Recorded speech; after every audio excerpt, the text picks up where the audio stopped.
La primera, obviamente, es una convencional, es decir, una decisión unilateral de cualquiera de las partes, con un previo aviso de 10 días. La quiebra, obviamente, como un proceso, digamos, falencial del cuentacorrentista, obviamente su muerte. La revocación que hace el Banco Central de la autorización para funcionar de la entidad financiera y demás. Una vez que el banco cierra la cuenta, cuando haya más de una cuenta, debe compensar todos los saldos existentes. Si cierra cuenta si un titular tiene más de una cuenta en el banco, tiene que compensar los saldos hasta la concurrencia de la menor. Aunque estén expresados en distintas monedas. Por ejemplo, si tiene una cuenta en dólares y una cuenta en pesos, tiene que transformar los dólares a pesos y compensar el saldo hasta la concurrencia de la menor. ¿A qué fines? A los fines de determinar el saldo deudor en cuenta corriente.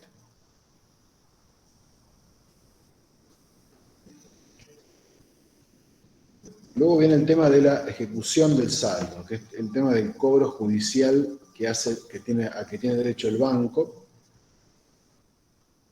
de la deuda que tiene el cuentacorrentista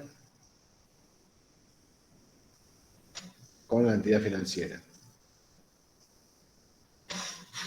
Y acá se cierra una discusión doctrinaria de muchos años, donde lo que se discutía era si era necesario que la cuenta estuviera cerrada a los fines de poder ejecutar el saldo.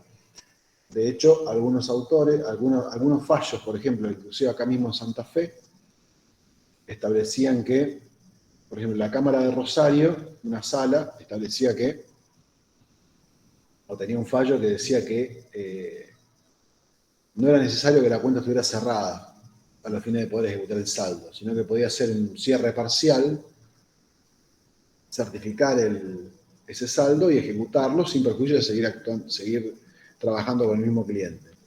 Una cámara de Venado Tuerto decía lo contrario, que tenía que estar cerrada la cuenta. Y la misma conclusión tenía un fallo antiguo de la Cámara Nacional de lo Comercial, es decir, que la cuenta tenía que estar cerrada. Ahora, la discusión está zanjada porque el propio código establece en el artículo 1406 que una vez producido el cierre de la cuenta,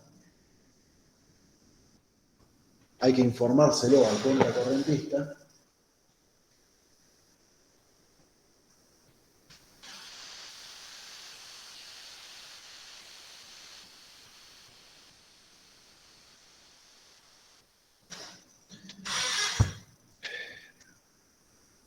y la información del cuentacorrentista tiene que ver con la fecha de cierre y el saldo a esa fecha.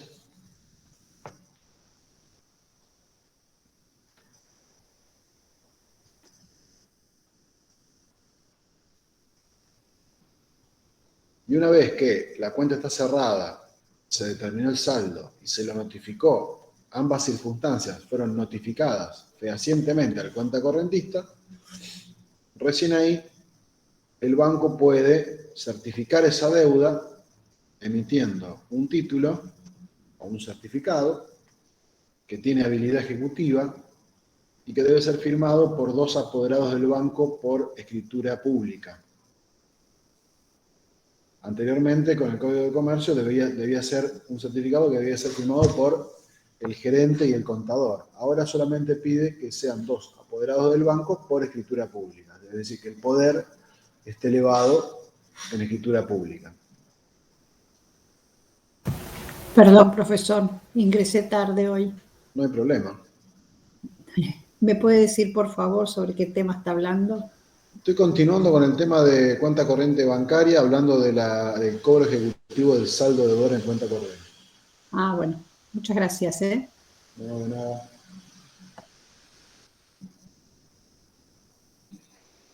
Entonces, ese certificado tiene que contener, obviamente, las circunstancias que mencioné anteriormente.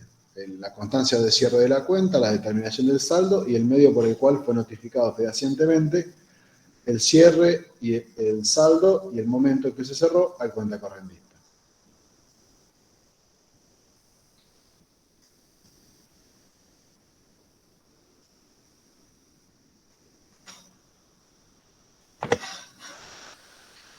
Hay que tener presente que el banco puede ejecutar, a través de este método, saldos deudores que se relacionen con otros contratos que tenga el cliente con el banco.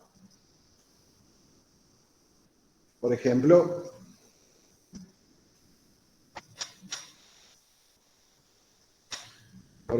si el banco le había otorgado un crédito al cuentacorrentista o había, por ejemplo, el cuentacorrentista había girado un descubierto y eso le generó una deuda que no tiene puntualmente que ver con la cuenta corriente, de manera, o bien dice, con la cuenta corriente propiamente dicha, sino que tiene que ver con otras relaciones que tiene con el banco, que son créditos, un descuento de documentos o cualquier otra circunstancia. Ese caso, por el efecto expansivo de la cuenta corriente, también pueden ser certificados esos saldos deudores y ejecutados. La pregunta viene, ¿qué pasa con el saldo deudor de la tarjeta de crédito? ¿Por qué? Porque como ustedes habrán visto, el saldo deudor de tarjeta de crédito no puede ser ejecutado directamente, sino que hay que preparar la vía ejecutiva. No hay vía ejecutiva directa.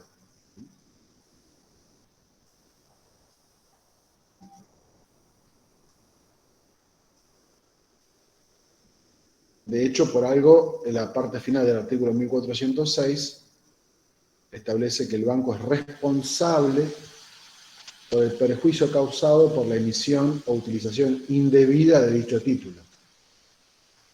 Se está refiriendo, sin decirlo, al saldo deudor de tarjeta de crédito, que por la ley de tarjeta de crédito no puede ser ejecutado de manera directa, sino que tiene que ser previamente preparada la vía ejecutiva.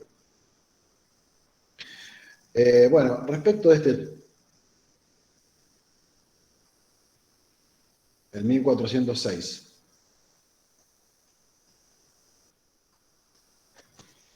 Pues bien, respecto a este tema del saldo deudor de la tarjeta de crédito, ejecutable por la vía de la certificación del saldo deudor en cuenta corriente, algunos autores dicen que se podría, en tanto y en cuanto no se trata de una cuenta corriente de las llamadas instantáneas, es decir, del tipo de cuenta corriente abiertas al solo efecto de debitar el saldo deudor de la tarjeta de crédito. Suele pasar una conducta, digamos, indebida por ahí de los bancos, que en el contrato de adhesión de la tarjeta de crédito se establece un poder, o sea, se otorga, el usuario de la tarjeta otorga un poder a la entidad financiera para, entre otras cosas, abrir cuentas.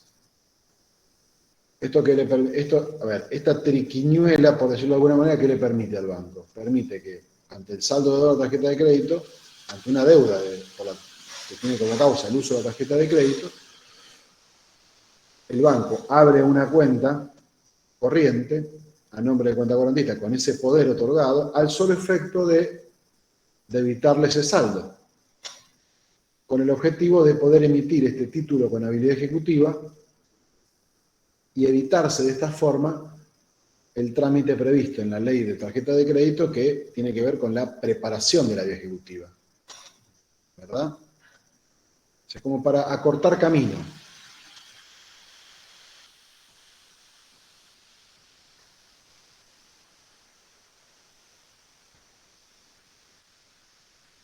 Entonces, algunos autores sostienen que no, que en el caso del saldo deudor a la tarjeta de crédito hay que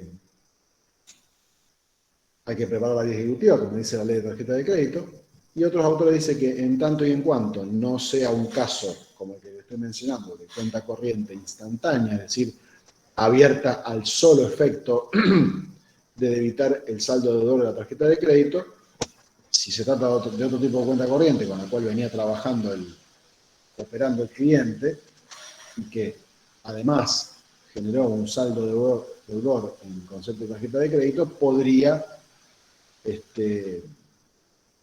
certificarse la deuda mediante la firma, la creación de este título ejecutivo por parte de los dos apoderados del banco. Otra cuestión que hace al tema es qué pasa cuando el saldo deudor es observado por el cuenta correntista al serle notificado. Recuerden que vimos la vez pasada que los resúmenes pueden ser observados dentro de los 10 días.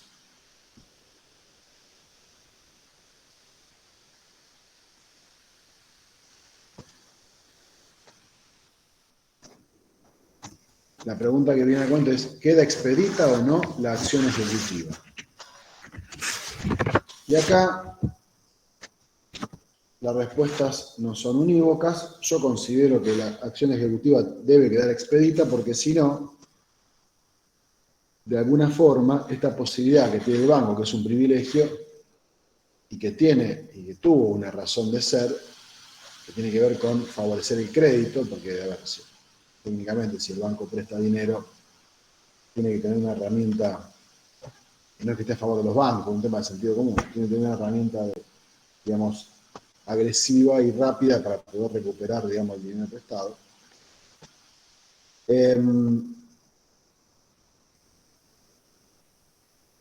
Entiendo que si dependiera únicamente de la posibilidad de observar el resumen a los fines de frenar la ejecución del saldo de la tarjeta de crédito, estaríamos, el saldo de la cuenta corriente, estaríamos de alguna forma supeditando la vigencia de este artículo a la voluntad del deudor, porque al deudor solamente le bastaría impugnar el resumen y comenzar un trámite administrativo y eventualmente judicial, muy largo, muy extenso, con el solo fin, digamos, de evitar el pago de lo que adeuda.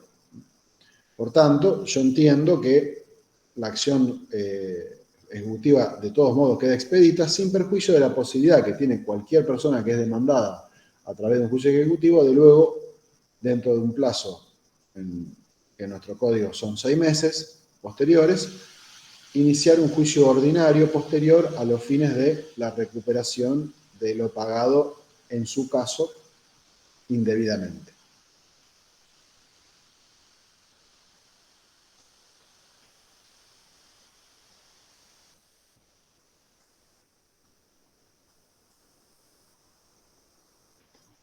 Respecto al tema de las garantías, también el código establece que el saldo deudor de la cuenta corriente puede ser garantizado, o sea, el banco puede requerir que se garantice el saldo con hipoteca, prenda, fianza o cualquier otro tipo de garantías.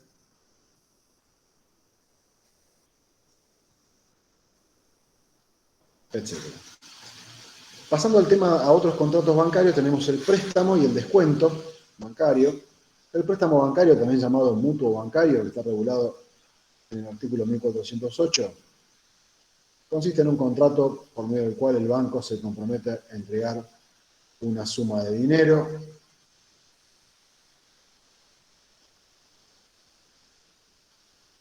y el prestatario, o sea, el cliente, se obliga a devolverlo con más sus intereses en la moneda de la misma especie. Con lo cual, acá prevalecería en principio lo que establece el artículo 766 por sobre lo que establece el artículo 765 del Código. Porque dice que el cliente del banco está obligado a devolver moneda de la misma especie. ¿Qué decía el 765? El 765 dice que cuando si ustedes deben dólares, pueden devolver, se considera obligación de dar cantidades de cosas. Y por lo tanto se puede devolver en pesos, con moneda nacional, la que sea al momento de la devolución, al tipo de cotización oficial. Y el 766 establece que se debe devolver la misma especie.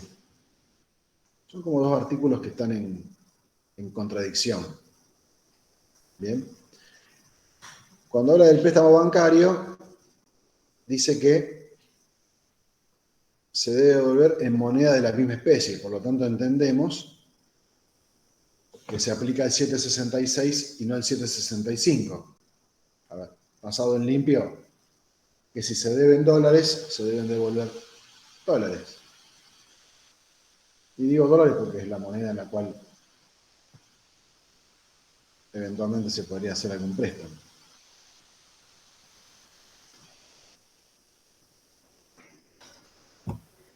Le hago una consulta. Dígame. Cuando dice que debe ser devuelto en la moneda de la misma especie, haciendo hincapié en los dólares. Como Sí. hoy no se consigue dólares, ¿a qué valor se fija el dólar que hay que devolver? Es una pregunta para un mago, no para un abogado. Bueno, disculpe. No, está bien, yo lo entiendo. O un vidente. Y mire, esto, cuando sucedió el tema, digamos, del 2001-2002, sí, a ver, la devolución fue en algunos casos en dólares, pero en otros casos se aplicó la teoría del esfuerzo compartido, es decir, una combinación, digamos, entre cotizaciones. Sí. Depende del juez que lo agarre, depende. O sea, yo me acuerdo que había jueces que daban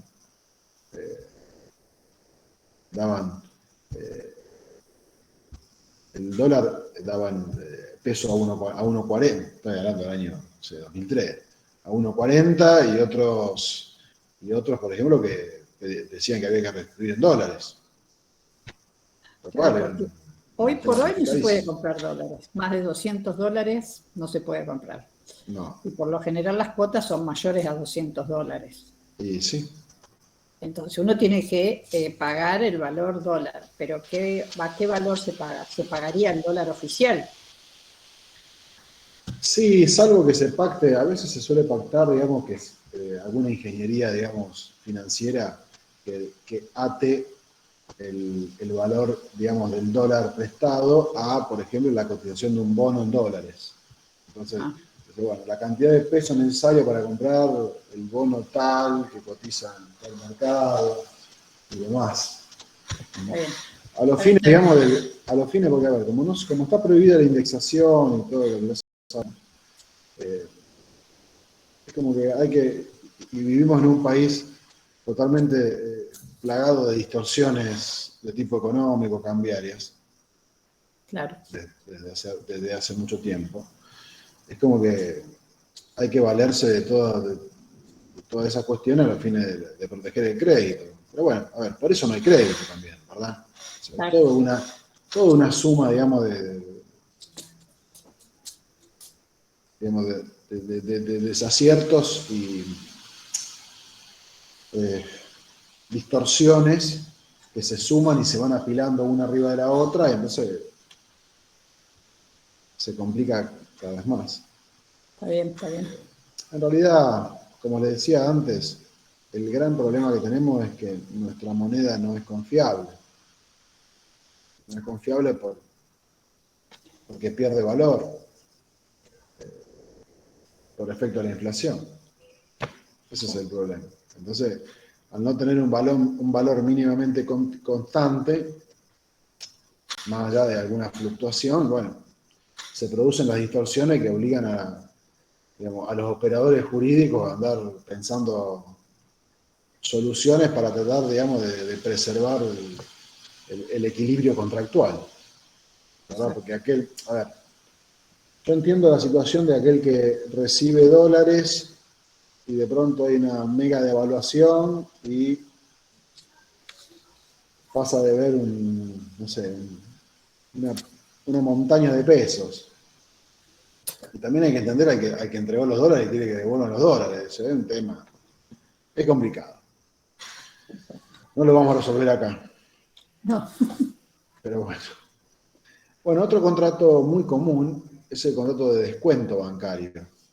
El contrato de descuento bancario es el típico en el cual uno va al banco, se lo explico con palabras simples para que lo comprendan, por si no lo sabían. Es el típico donde uno va al banco con un crédito, con un título de crédito, digamos, cuyo obligado al pago es un tercero.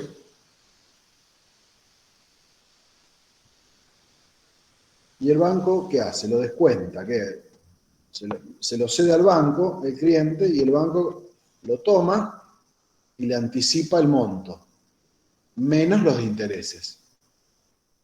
Por eso, si ustedes alguna vez vieron las tasas de interés, que dice tasa de interés para descuento de documentos a 30 días, una tasa alta, ¿por qué? Porque el banco, de alguna forma, también corre el riesgo de cobranza. O sea, supongamos que ustedes van al banco con no sé, con una prenda. El banco no le va a agarrar cualquier documento para un descuento, pero va con un cheque, con una prenda. Un cheque de pago diferido, supongamos. No, todavía no, obviamente no está vencido. A 60 días. Por 100.000 pesos.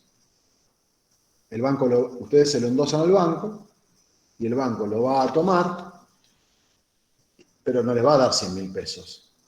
Le va a descontar los intereses. Le va a dar 70.000 pesos a lo mejor. Pero ustedes se hacen del efectivo porque lo necesitan ahora. ¿Bien? Digo 70.000, pues por eso 80.000, no sé. Le descuentan la tasa de interés y alguna comisión. Sin perjuicio de eso, esto es una cesión pro solvendo. ¿Esto qué significa? Que el cliente del banco, o sea, el descontado, o el descontante, mejor dicho, solamente queda liberado cuando el crédito es satisfecho por el deudor, que es el tercero obligado al pago, por ejemplo, el liberador del cheque, el deudor cedido, o por el mismo cliente descontado. Así que el banco en este sentido nunca pierde. A ver, puede perder, pero el banco tiene varios acreedores. Hasta que no cobra el banco le presta el servicio de descontárselo, que no deja de ser una operación de crédito. E inclusive el banco tiene acción, o sea, tiene derecho a la restitución del dinero prestado contra el descontado, que es su cliente, aún habiendo ejercido contra el tercero, que es el deudor cedido, los derechos de acciones derivados del título, sin resultado positivo. Es decir, supongamos que el banco presentó al cobro el cheque y no logró cobrarlo y le hizo un juicio a ese tercero y no le logró cobrar, todavía su cliente, el descontado, o sea, puede pedirle el dinero a su descontado y exigírselo. ¿Se entiende? O sea que, en este sentido, el banco no pierde. Y la regla no está mal porque, a ver, de alguna forma tiene que garantizar el cobro, el banco de ese documento, ¿verdad? En definitiva está prestando un servicio de crédito, o sea, la cesión es pro solvendo, no es en propiedad. Bueno, ¿se entiende la hipótesis del descuento? Bien. Otro contrato típico es el contrato de apertura de crédito.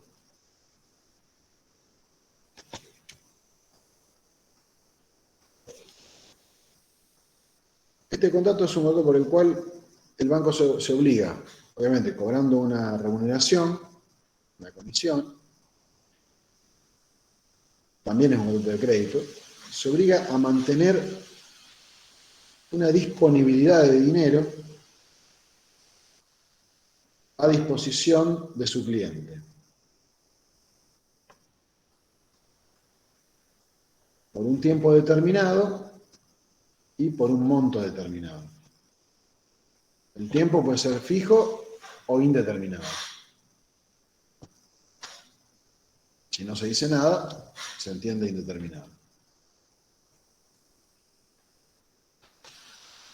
Profe, ¿está regulado por el código?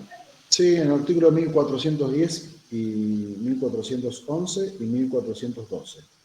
Gracias. Esto no es un préstamo propiamente dicho, sino que es una disponibilidad que el banco pone, o sea, se contrata obviamente, pone a disposición de su cliente. ¿Por qué digo que no es un crédito? Porque más allá de la comisión que le cobra, esa disponibilidad ¿para qué sirve? Para que en tanto y en cuanto el cliente la necesite, la vaya utilizando. Si se utilizan todos los fondos hasta el límite, digamos, de lo acordado, se extingue la obligación del banco. Esto lo se llama la apertura de crédito simple. Pero puede suceder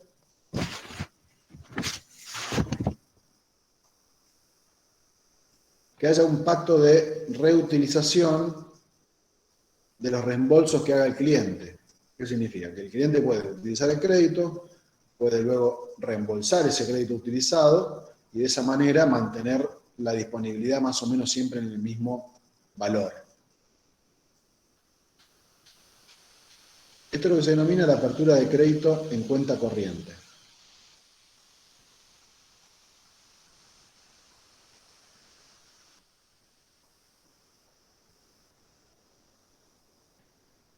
Y lo importante que tiene es que, por ejemplo, no puede ser invocada por terceros, no es embargable, esto es central. ¿Por qué no es embargable? Porque no es de propiedad, ese dinero no es de propiedad del cliente, sino que está, a ver, esa disponibilidad está sujeto a la condición suspensiva consistente en una declaración de voluntad por parte del acreditado, que es el cliente, para disponerla. O sea, es algo que está ahí latente. Se activa cuando el cliente lo solicita. ¿Se entiende? Por eso no puede ser invocada por terceros y por eso no es embargable. ¿De acuerdo? E inclusive, ni siquiera es compensable con otra obligación que tenga el acreditado con el banco. Es decir, si el banco tiene un crédito contra el acreditado, que es su cliente, fruto de otra relación contractual, por ejemplo, no sé, un préstamo, propiamente dicho, no puede tomar esa apertura de crédito, no puede tomar esa disponibilidad producto de la apertura de crédito para compensar lo que le debe al banco por otro tema. ¿Se entiende lo que digo? Más o menos. Lo explico, mire. Supongamos que el banco, el cliente tiene una deuda con el banco por la tarjeta de crédito. ¿Bien? Y tiene una disponibilidad de tanta plata porque tiene una apertura, un crédito abierto, tiene una apertura de crédito, un contrato de apertura de crédito formalizado con el banco. ¿Verdad? El banco no le puede compensar, no puede tomar de esa disponibilidad para pagar la deuda de la tarjeta de crédito que tiene el acreditado. ¿Se entiende? No puede hacerlo ni para eso ni con ninguna otra relación que tenga con el banco. ¿Pero por qué? Porque jurídicamente ese dinero no está en el patrimonio del acreditado, sino que está sujeto a una condición suspensiva consistente en una declaración de voluntad por parte del acreditado. Esa declaración de voluntad tiene que ver con el uso de tanta cantidad de esos fondos que tiene disponibles.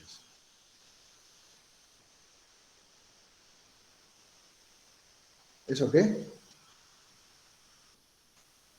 Sí, por supuesto que lo tiene que devolver. Ah, eso por supuesto que lo tiene. Sí, después lo tiene. Sí, sí, por supuesto. Lo tiene que devolver. Sí, obvio, eso seguro. De eso no.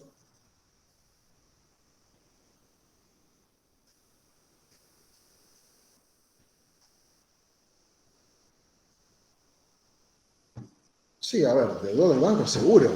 Pero lo que dice que el banco no le puede compensar, no puede tomar esa disponibilidad para compensarlo con otra relación que tenga con el banco, con otra deuda que tenga con el banco. Es como que está separado, hagamos de cuenta que es una especie de separación que tiene. Está hecho a propósito así. De hecho, se diferencia del mutuo, porque el mutuo se agota, digamos, con el cumplimiento de la prestación por parte del banco y la devolución por parte del cliente. O sea, automáticamente es en propiedad la entrega, desde el minuto cero. O sea, desde el minuto que el mutuario, el mutuante cumple con que es el banco, cumple con la obligación de entregar el dinero. Y ahí nomás queda el compromiso de devolución. Y tampoco se identifica con lo que se denomina el descubierto bancario. El descubierto bancario, que es cuando ustedes tienen autorización para girar en descubierto, porque el descubierto bancario en realidad es un préstamo ocasional, pero es un préstamo liso y llano. No es una disponibilidad que ustedes tienen, es un préstamo que en el caso de que ustedes no puedan cubrir determinado, el pago de determinado cheque, porque no tienen fondos en la cuenta, en ese momento, el banco, si ustedes tienen autorización para girar en descubierto, el banco lo cubre.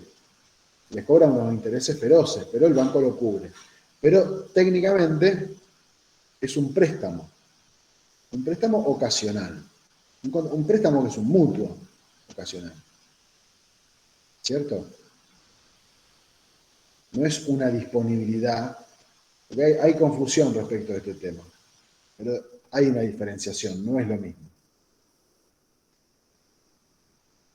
Pero hoy tuve un cambio de opiniones con otro profesor respecto a este tema, porque en un examen le dijo, bueno, y yo digo, yo no estoy de acuerdo, y hay autores que dicen, Fernández y Gómez Leo te dicen que no, que son cosas distintas. Y técnicamente para mí son cosas distintas. A ver, estamos hilando muy finito en un tema, digamos, son todas deudas con el banco, pero bueno, son cosas diferentes.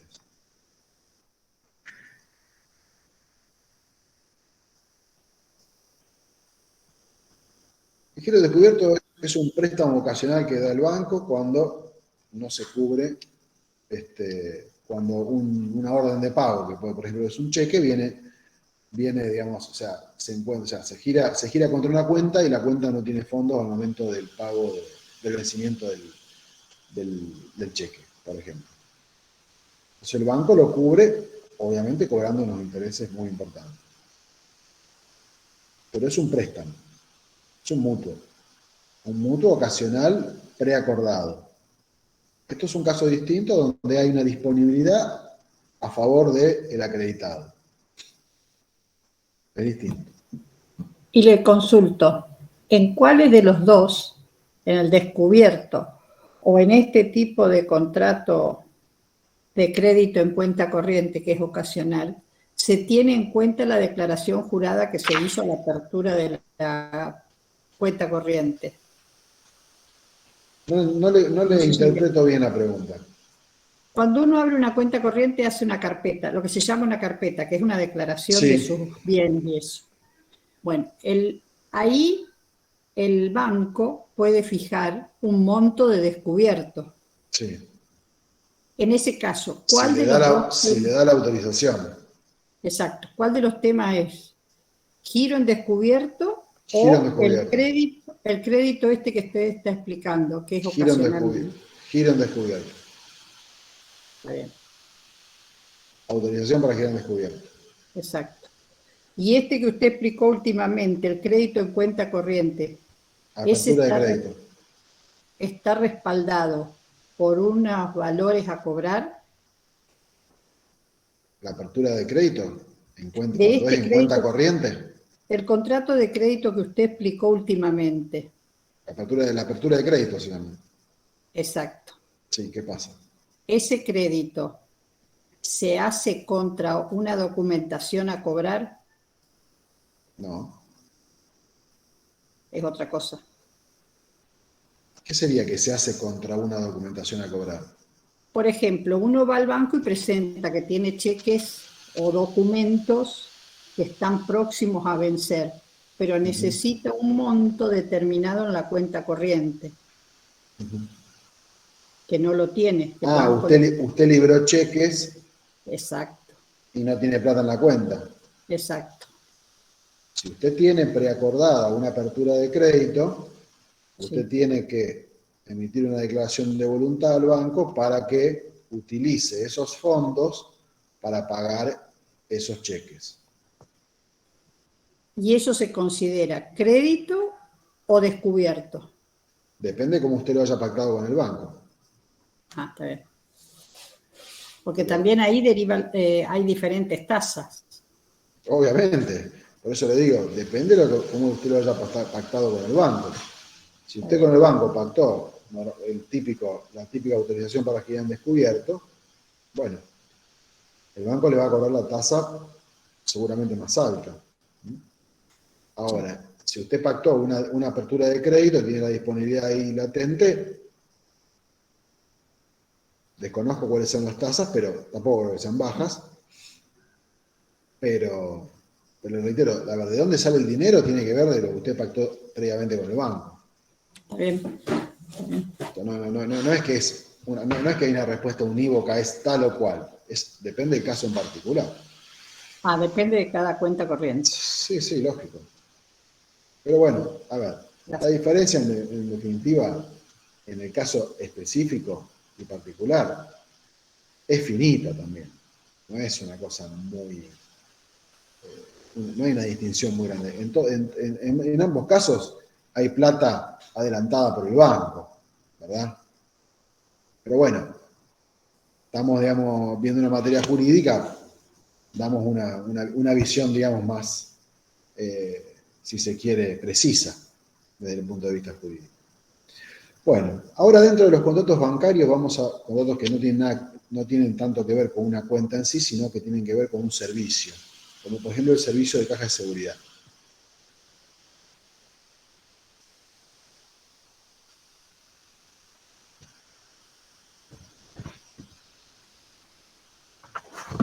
Servicio tantas veces utilizado.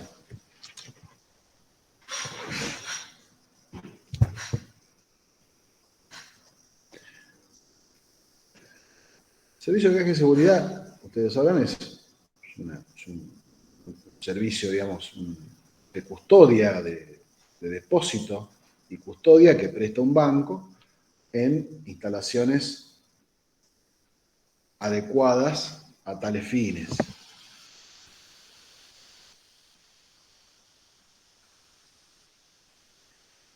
Se podría pensar que es un contrato mixto que reúne o que engloba a un contrato de locación de cosas y depósito.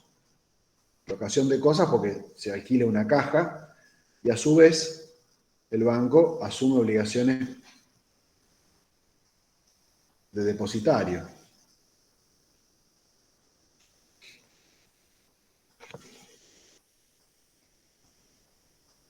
Entre estas obligaciones que tiene el banco están las de responder por la idoneidad de la custodia de los locales, la integridad de las cajas y de su contenido, siempre y conforme a las expectativas creadas en el usuario.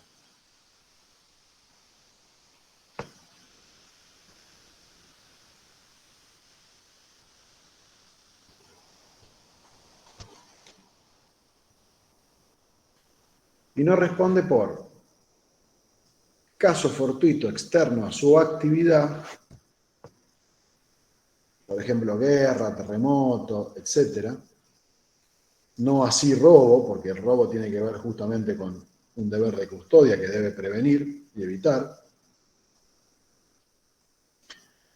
Y tampoco responde por vicio propio de la cosa, es decir, si la cosa se perjudica por un vicio propio, la cosa depositada, el banco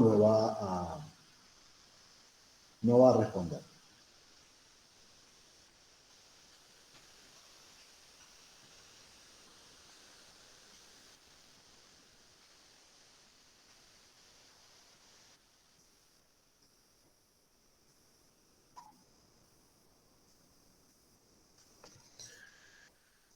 Hay un tema respecto de la limitación, digamos, convencional entre partes hasta un monto máximo, porque es válida, según el código, limitar la responsabilidad del banco hasta un monto máximo, solamente si el usuario es informado y el límite no desnaturaliza las obligaciones del banco.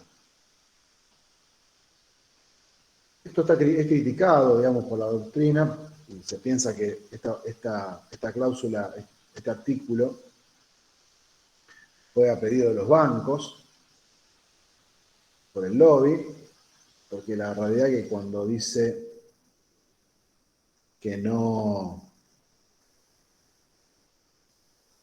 desnaturalice las obligaciones del prestador, honestamente no sabemos bien a qué se refiere y puede dar motivo a un debate que puede durar 2 siglos. Pero la cuestión es que se puede pactar, y de hecho se hace, un monto máximo a los fines de la responsabilidad del banco. Lo que sí, cualquier cláusula que exima de responsabilidad del banco se tiene por no escrita. Que exima completamente. En cuanto a la prueba de lo que está dentro de la caja, según el código se puede probar por cualquier medio, incluso las presunciones. ¿Por qué se aceptan las presunciones? Y se aceptan porque la realidad es que la prueba directa de lo que hay dentro de la caja es bastante dificultosa. Si la robaron o lo que fuera. Yo puedo decir que tenía $1 millón, pero ojalá. Pero el banco me va a decir que no. ¿Y cómo pruebo que tenía $1 millón?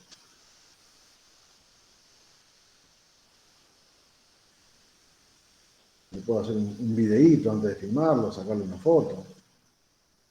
Pero ¿cómo pruebo que después no lo retiré o no lo retiró alguien? Es complicado. O puede haber sido... Un segundito.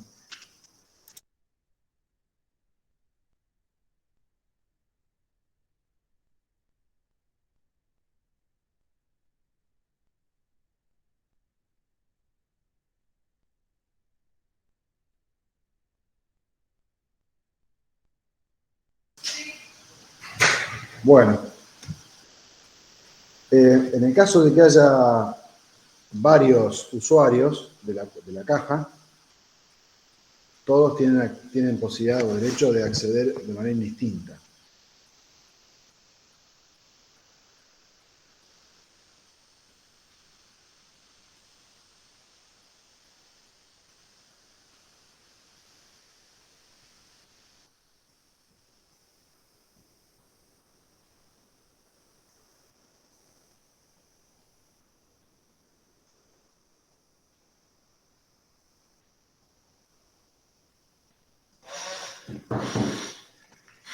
¿Qué pasa con el tema del retiro de los efectos?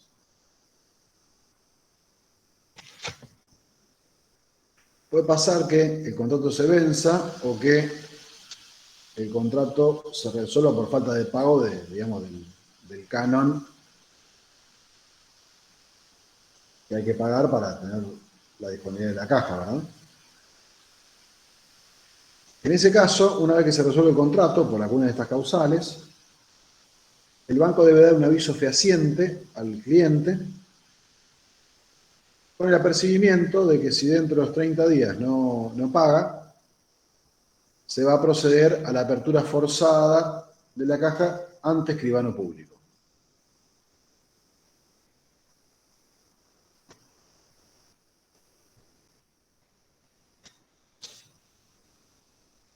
Si en esos 30 días no aparece y no se paga el canon adeudado o lo que fuere, se abre la caja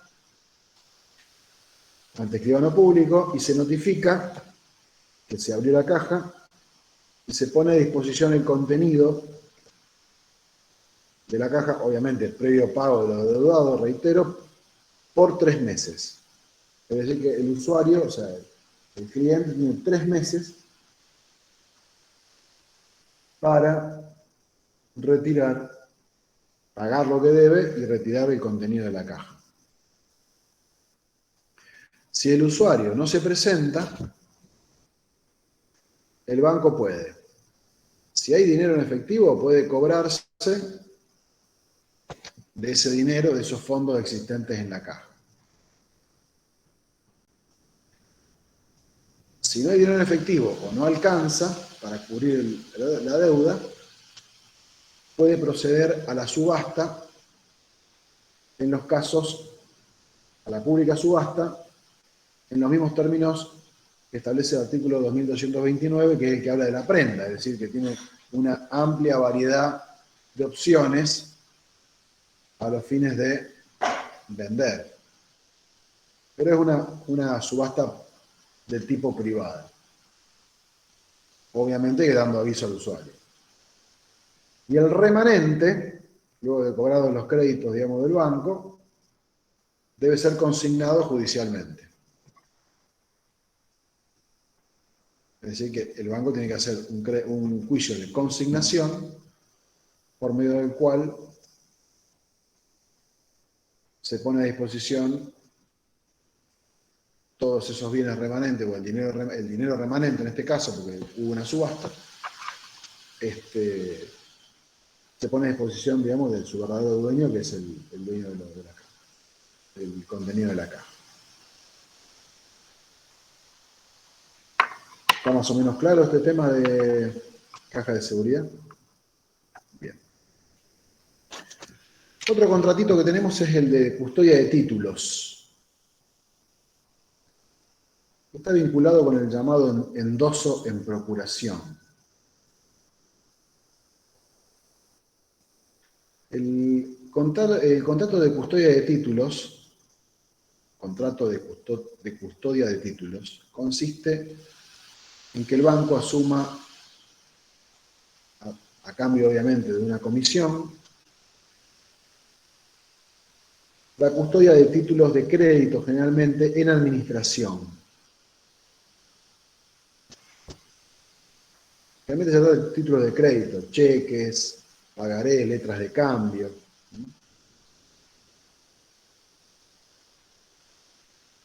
Entonces el banco, ¿a qué se obliga? Se obliga a gestionar el cobro de los intereses o de los dividendos.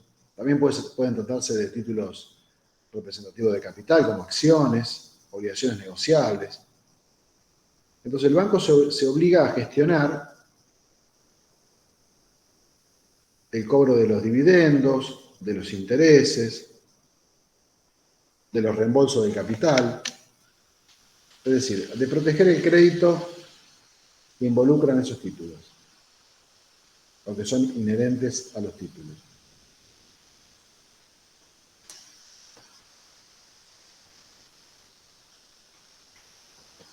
Y por esto el banco cobra una comisión.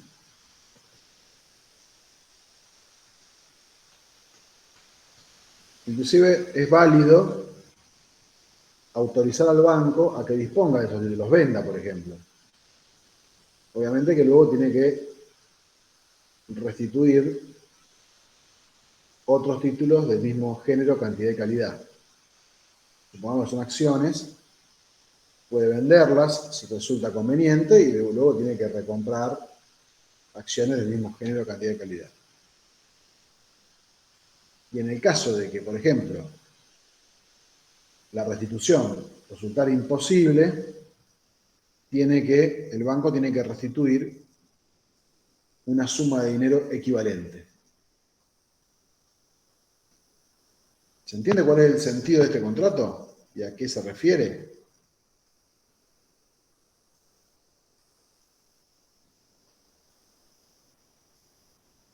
Acá el banco, a cambio de una remuneración, presta una especie de servicio de administración, de gestión.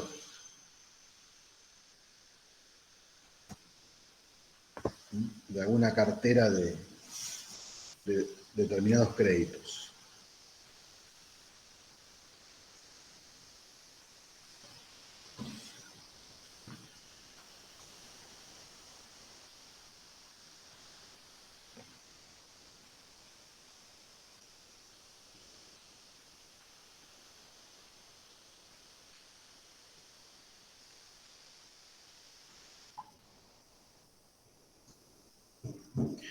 Bueno,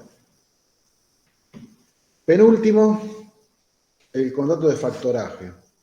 Hay otros contratitos ahí que dicen confirming, qué sé yo, pero la verdad que es un contrato que puso el otrora titular de la cátedra Casasola, que alargó el programa, me parece innecesariamente, con cosas que no son repetición de repetición de repetición. El contrato de factoraje, también llamado de factoring,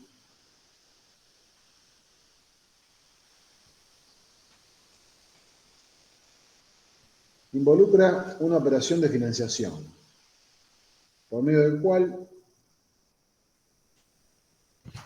una parte denominada factor, que generalmente es un banco, se obliga a adquirir por un precio en dinero créditos del giro comercial de una empresa llamada factoreada.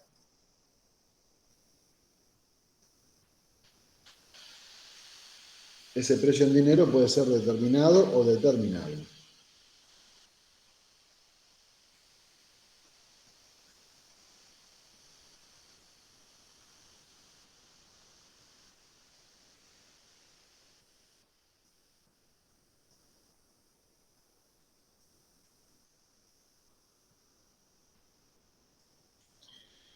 Y por esa compra, digamos, esa adquisición anticipada,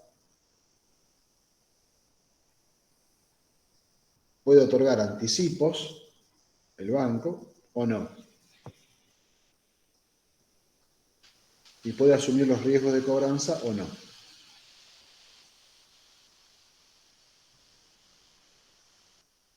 Asimismo, el banco puede prestar algún servicio, algún otro servicio conexo, como por ejemplo la administración, la gestión de cobranza, la asistencia técnica, comercial o administrativa respecto a los créditos cedidos. Este es el típico caso de por ejemplo, no sé, un Garbarín, un Frávega, una empresa, digamos, de electrodomésticos que le cede a un banco una determinada cantidad de facturas con sus correspondientes, digamos, instrumentaciones, ¿no? Y el banco le anticipa el costo. Y asume diferentes modalidades, lo puede asumir. El tema es que es un contrato que históricamente no tuvo en nuestro país mucho andamiaje,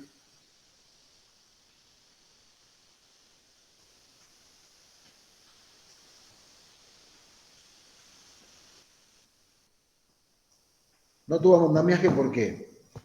Porque las sesiones globales de créditos no estaban permitidas en el Código Civil. Ahora están expresamente permitidas. Si usted lee el artículo 1423, dice que son válidas las sesiones globales de parte o todos los créditos del factoriado, tanto los existentes como los futuros, siempre que estos últimos sean determinables. Antes las sesiones debían ser individualmente determinadas. Entonces, como al no existir la posibilidad de ceder carteras globales de créditos, en el caso, digamos, por ejemplo, de Garbarino, ese tipo de empresas, este contrato en nuestro país no tenía utilización. Y sigue sin tenerlo, en realidad. Esa es la realidad.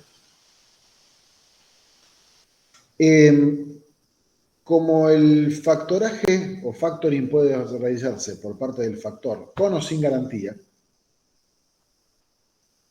la realidad es que el factoriado, o sea, la empresa responde aun cuando el factoring se hubiera realizado sin garantía.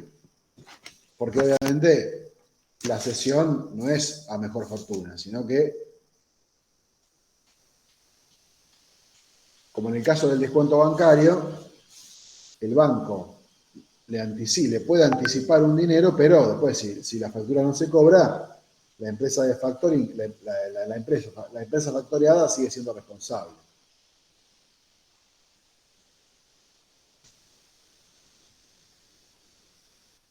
Hay que notificar al deudor cedido pero a diferencia del Código Civil, que había que notificarlo uno por uno fehacientemente, el deudor cedido acá quién sería, el comprador del electrodoméstico, por ejemplo, ¿no? Ahora, la notificación dice que puede ser por cualquier medio que evidencie razonablemente la recepción. O sea que te pueden notificar en la misma factura, por un email, por un cartel, etc. El contrato tiene dos partes, que son el factor, que es el banco, y el factoriado, que es la empresa.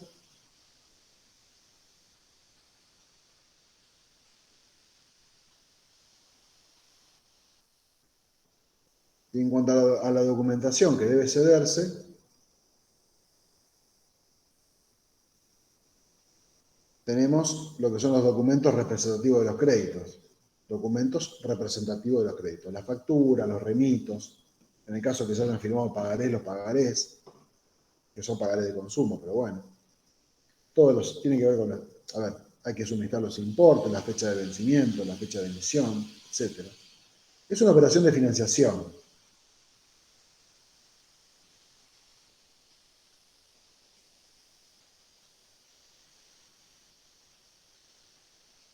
Y el código establece también que las garantías reales y las personales y los aforos, que son las retenciones, digamos, anticipadas de un porcentaje de crédito cedido para garantizar la incobrabilidad que hace el factor, subsiste hasta la extinción de las obligaciones del factoriado, es decir, hasta que se cobró toda la cartera. Es decir, si el factoriado ofrece garantías reales o personales, sumado al aforo, que es una retención anticipada del crédito por parte del factor, a los fines de garantizar la incobrabilidad de algún crédito, subsiste hasta que se pagaron todas las obligaciones por parte del factoriado.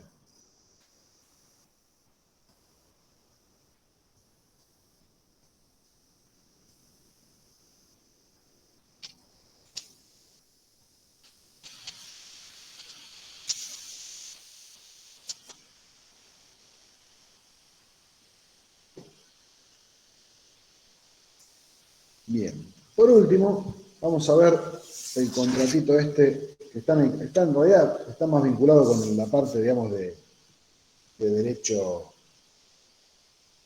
bursátil, que yo le expliqué la otra vez.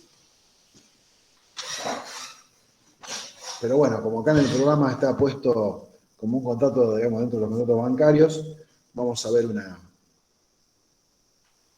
a ver, digamos, someramente, que es el contrato de underwriting.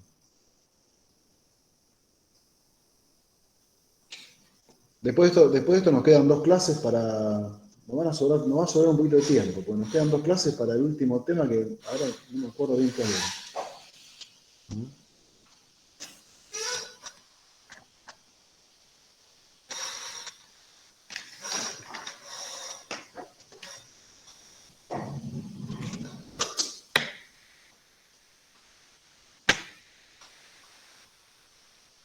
Puede ser la parte de derechos industriales.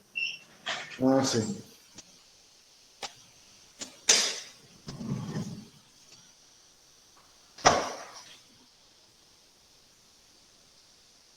¿Qué sería? El 9.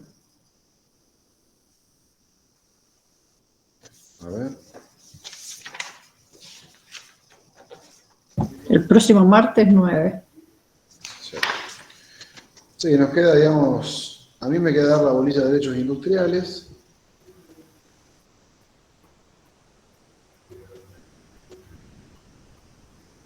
Que sería el 9 y después queda la última, que es el 16. 16.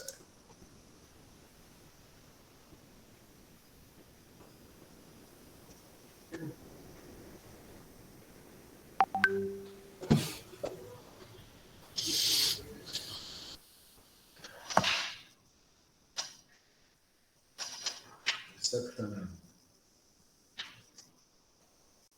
Perfecto. Sí, marcas y patentes, básicamente lo más importante.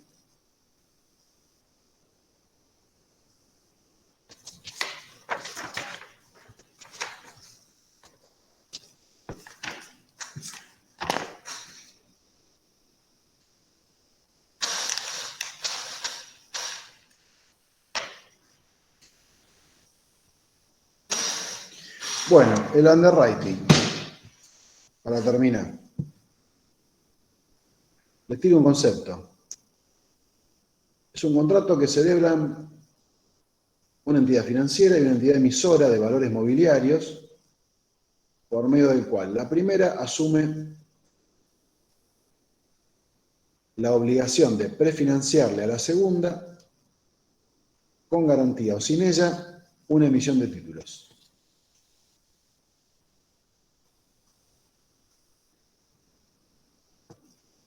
Recuerden que yo les dije que una manera de autofinanciarse por parte de una empresa es hacer oferta pública de sus títulos, para lo cual, ¿qué hacen? Emiten acciones, que son títulos representativos de capital, o emiten deuda, que son obligaciones negociables. Perfecto. El contrato de underwriting, ¿en qué consistía? En que una entidad bancaria, generalmente, prefinancia esa emisión. Pero a ver, en el contrato de underwriting no se queda, o sea, el contrato de underwriting no queda solamente en ese compromiso de prefinanciación, que es lo más usual y es, digamos, la columna vertebral, sino que acá el banco, la entidad financiera, presta un servicio de asesoramiento previo a la emisión.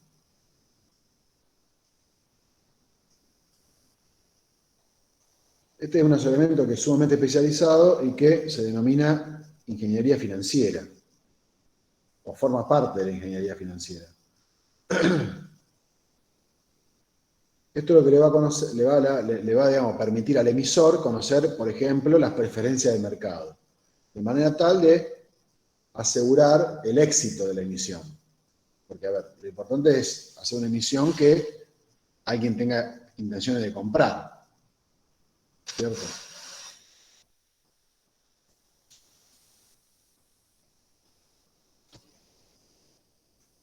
¿Esto por qué también? Porque el banco, que es el que prefinancia, no tiene, en definitiva, la intención de quedarse con esos títulos por un tiempo ilimitado, sino que lo que pretende es, con esas acciones, obligaciones que adquiere, que prefinancia, pretende desprenderse de ellas en el mercado en el mejor tiempo posible y en las mejores condiciones posibles. O sea, venderlas de la mejor manera posible. ¿Y para esto qué va a hacer la entidad bancaria? Obviamente que va a emplear todo su poder de colocación, fundado obviamente en la existencia de una clientela previa. O sea, el banco tiene clientes a los cuales le va a ofrecer este producto. De ahí también la importancia para la empresa emisora. El banco tiene una clientela previa a la cual le va a ofrecer todo este producto, esta emisión. Bien. En nuestro derecho no está regulado, es un contrato innominado.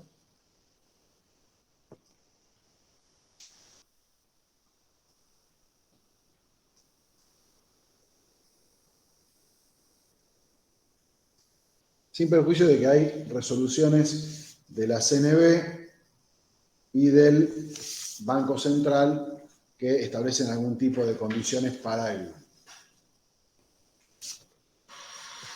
desenvolvimiento de este contrato. Los caracteres, rápidamente, es un contrato consensual, conmutativo, bilateral, oneroso.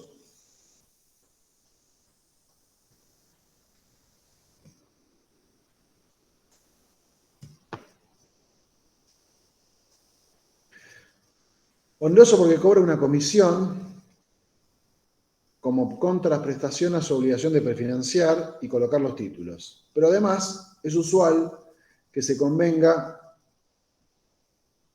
que la diferencia entre el valor de la emisión y el de venta en el mercado beneficie obviamente a la entidad bancaria que es la colocadora.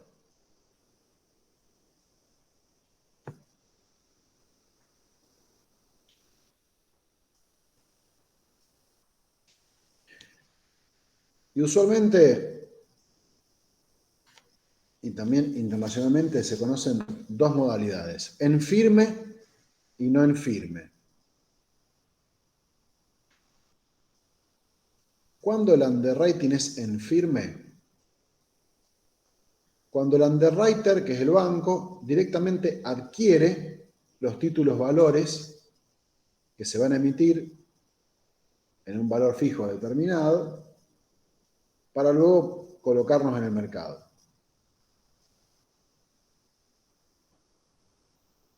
¿Esto qué implica? Que los riesgos de la emisión los corre la entidad bancaria.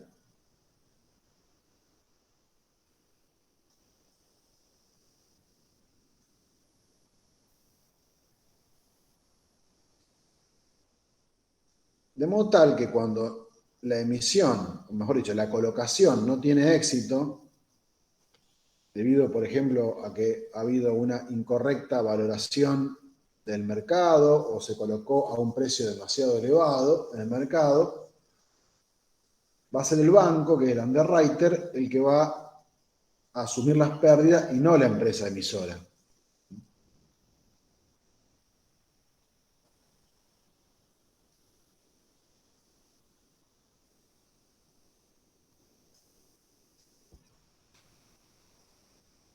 Y hay una subdivisión entre en firme directa y en firme indirecta o stand-by que, bueno, no viene a cuento. La otra gran modalidad es el underwriting no en firme,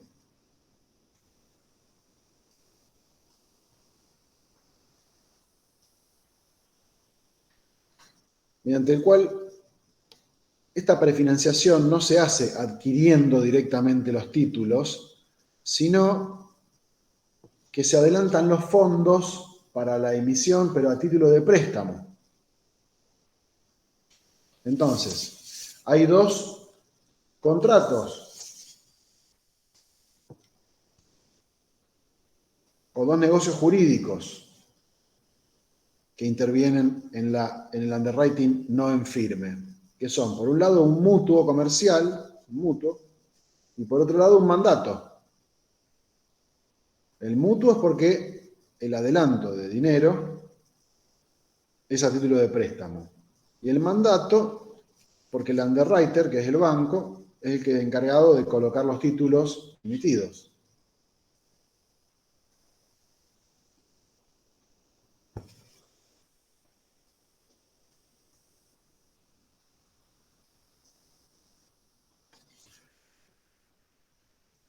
El underwriting en firme tiene una colisión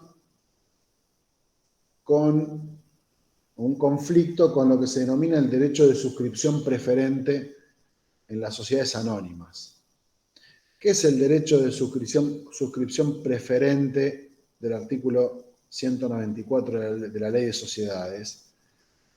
Es la posibilidad que tienen los socios de que cuando hay un aumento de capital, ellos tienen preferencia en igualdad de condiciones para aumentar su capital accionario frente a terceros y adquirir las acciones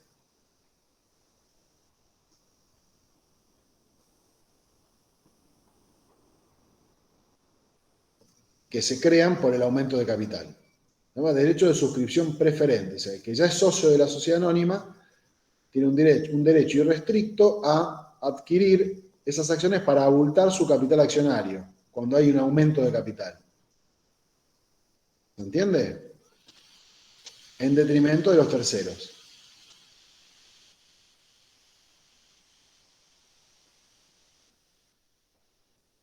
De esta manera evita que, por ejemplo, una maniobra para licuar su capital accionario. Porque una de las maneras de licuar el capital accionario de un socio rebelde, por ejemplo, es aumentar el capital. Si no tiene dinero para comprar las acciones, su proporción queda disminuida en el total y por ende su poder de decisión en las asambleas. Por eso existe el derecho de suscripción preferente. Obviamente hay que tener plata para poder comprarlas. ¿Se entiende? ¿Y por qué hay un conflicto con el underwriting en firme? Porque en el underwriting en firme, obviamente, hay un aumento de capital a los fines de hacer oferta pública Y ese aumento de capital, ¿quién lo adquiere? El banco, el underwriter, porque es en firme. Entonces, colisiona con el derecho de suscripción preferente del socio, de un socio minoritario, por ejemplo, que votó en contra al aumento de capital y a la oferta, a los fines de la oferta pública. ¿Se entiende?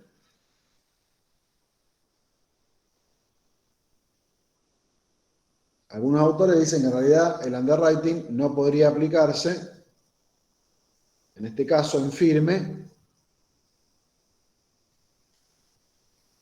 si hay oposición o bien hay accionistas que quieren hacer uso del derecho de suscripción preferente.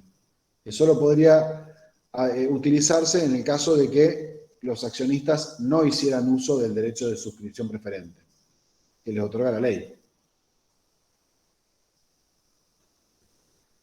¿Se entiende esto o ya los quemé? Más o menos. Esto es sociedades. Es lo último que digo, en realidad. Es un tema que...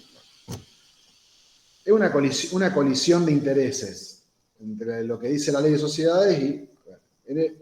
¿Qué pasa?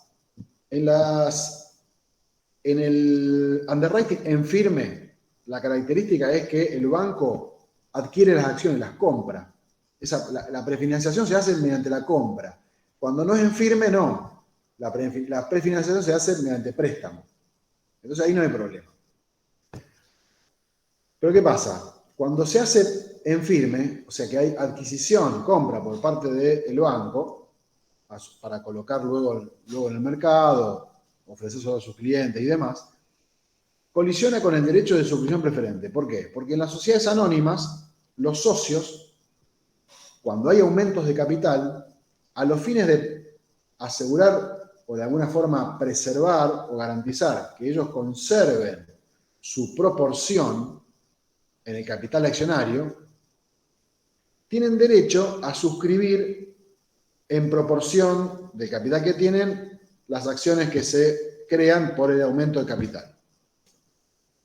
¿Se entiende? ¿Para qué? Para que su proporción eventualmente no quede disminuida. ¿Soy claro? Es una típica maniobra, el aumento de capital es una típica maniobra para licuar, por ejemplo, o para crecer como empresa, y también se utiliza para licuar el poder, digamos, de voto de determinados accionistas. ¿Se entiende? El que tiene más poder económico dice, bueno, tenemos mayoría, decidimos aumentar el capital de la asamblea, entonces al socio minoritario, ¡pum! En vez de tener un 20% que nos molestaba, ahora tiene un 5 o un 10. Entonces, la ley le otorga la posibilidad, no es que sí o sí tienen que dárselo, de comprar preferentemente a terceros esas acciones, en proporción a su participación. ¿Para qué? Para que sigan teniendo el 20 si tienen plata para poder comprar esa nueva emisión. ¿Se entiende? Y no queden disminuidos al 10, al 5 o a menos.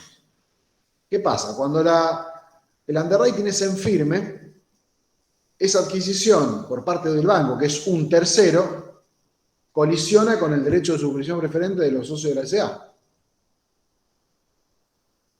¿Se entiende? ¿Por qué? Porque no tienen en teoría no tendrían ese derecho de suscripción preferente. ¿Por qué? Porque de hecho se lo está sacando el banco, que es un tercero, ajeno a la sociedad emisora. ¿Está? Es simple. Pero bueno, es un tema doctrinario, tampoco tiene demasiado interés. Pero bueno, a modo de conclusión, el underwriting es una de las soluciones posibles a los problemas de financiamiento de las empresas comerciales, obviamente en especial a las sociedades por acciones. Dejamos acá, terminamos con bancario y la clase que viene vamos a ver la mitad de la parte de derechos industriales y la otra ya terminamos y damos por finalizado el cursado virtual. ¿Listo? Nos vemos el martes. Nos vemos, profe. Chao, nos vemos. Chao, Hasta la profe. Chao, hasta luego, gracias. Chao.